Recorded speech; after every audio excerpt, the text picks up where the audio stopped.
Have you ever wondered how we get really solid, reliable data about how people behave? It's not always about asking questions. Sometimes, honestly, the most powerful tool we have is just watching. But how does that, casual people watching we all do turn into a serious scientific method? Well, let's dive into that whole fascinating process. All right, so here's our plan for today. We're going to start broad, just figuring out what makes observations scientific in the first place. Then, we'll see where it fits in with all the other tools a researcher has. After that, we'll get specific about the different types, and then, this is the cool part, we'll zoom right into a real-world example from nursing. And finally, we'll wrap it all up by talking about why this stuff actually matters. So let's kick things off with that really fundamental idea. How do you turn the simple act of looking at something into a legitimate, powerful scientific instrument? This is where the magic really happens. I want you to really think about this for a second. I mean, we watch things all day, every single day. So what's the secret sauce? When does just looking at something suddenly gain the power to give us reliable, verifiable evidence? What's that line we have to cross? And here's the answer. The absolute key word here is systematic. See, scientific observation isn't just passive. It has a very specific purpose. It's carefully planned out beforehand, everything is recorded in a structured way, and the whole process gets checked and double-checked to make sure the data is both valid, meaning it's accurate, and reliable, meaning you could do it again and get the same results. That is the difference. Now, observation is an amazing tool, but it's not the only tool. To really get why it's so powerful, you've got to see where it fits inside a researcher's bigger toolkit for gathering up all that precious data.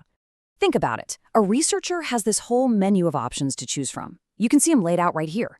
They can talk to people directly with interviews, they can have them fill out questionnaires, or they can even get objective physical data, like blood pressure readings. And right there, nestled among all these other methods, is our focus, observation. The trick is knowing which tool is the right one for the job, and that all depends on the question you're trying to answer.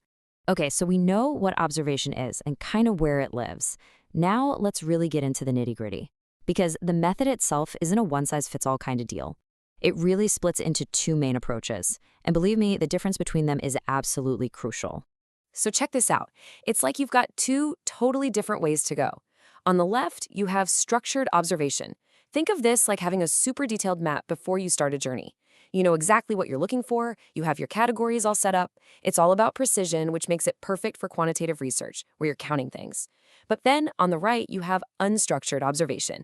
This is more like exploring a brand new country with no map at all. It's spontaneous, it's flexible, and you're just open to discovering whatever you happen to find.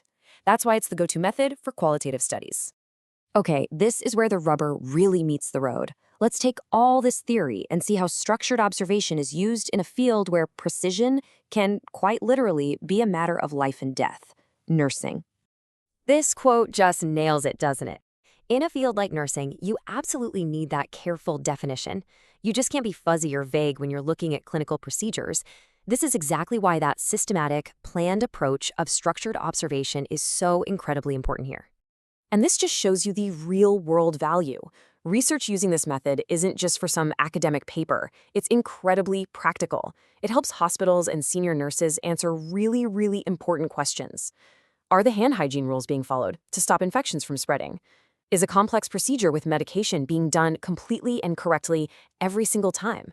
I mean, these aren't small details. This stuff is at the very heart of patient safety. So how do they actually do it? Well, they're not just relying on memory. Researchers use specific tools to make their observations as objective as possible. The two big ones are checklists, which are a super simple yes or no, did it happen, and rating scales, which let you get a bit more nuance, like rating the quality of patient interaction on the scale of 1 to 5. And here is a perfect, super clear example. An observer can quickly and objectively note down exactly what happened. So nurse A, yep, did these 3 things perfectly. But whoa, look, the vital signs weren't monitored. Now, this isn't about getting anyone in trouble, it's about collecting objective data. This simple little checklist instantly transforms an observation into a hard data point that can be used to improve training and ultimately keep patients safer.